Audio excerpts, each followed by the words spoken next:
Le climat des affaires en Algérie est très paradoxal parce qu'il y a autant d'opportunités que d'obstacles.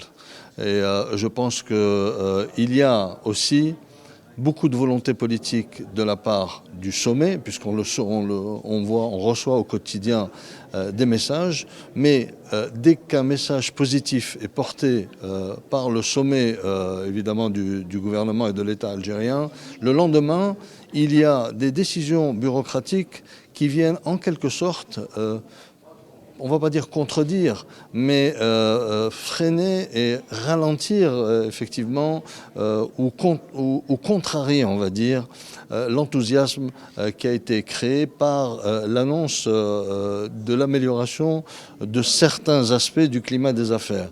Et ça crée une espèce de confusion au niveau de l'environnement des affaires où on voit deux messages systématiquement contradictoires qui sont adressés à la population.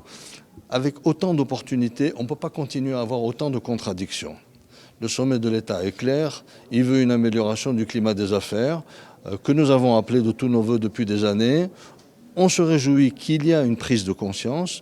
La rencontre d'aujourd'hui fait partie justement de cette prise de conscience.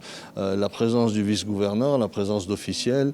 Malheureusement, ils ont été absents ce matin pour des raisons que l'on peut comprendre et on les accepte parfaitement.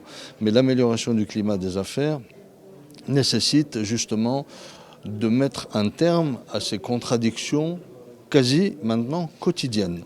Une belle annonce, le lendemain, une décision bureaucratique qui vient contredire cette annonce qui crée de l'espoir. Je reviens sur cette notion d'opportunité. Les opportunités sont énormes en Algérie, tous secteurs d'activité confondus, de l'agriculture, de la finance, des technologies de l'information, du bâtiment, de l'immobilier, tout ce que vous pouvez imaginer comme tourisme, opportunité, tout existe.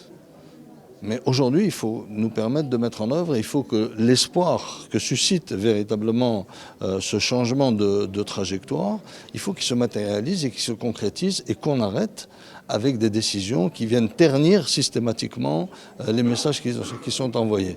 Voilà, donc on va arrêter d'être, on va dire, en quelque sorte négatif. Moi, je crois beaucoup à ce que nous pouvons faire dans notre pays. Je crois beaucoup aux investisseurs nationaux, à la jeunesse, à son potentiel. Je crois beaucoup à l'attractivité de l'Algérie. Et pour construire cette attractivité, il nous faut beaucoup plus de cohérence dans le comportement.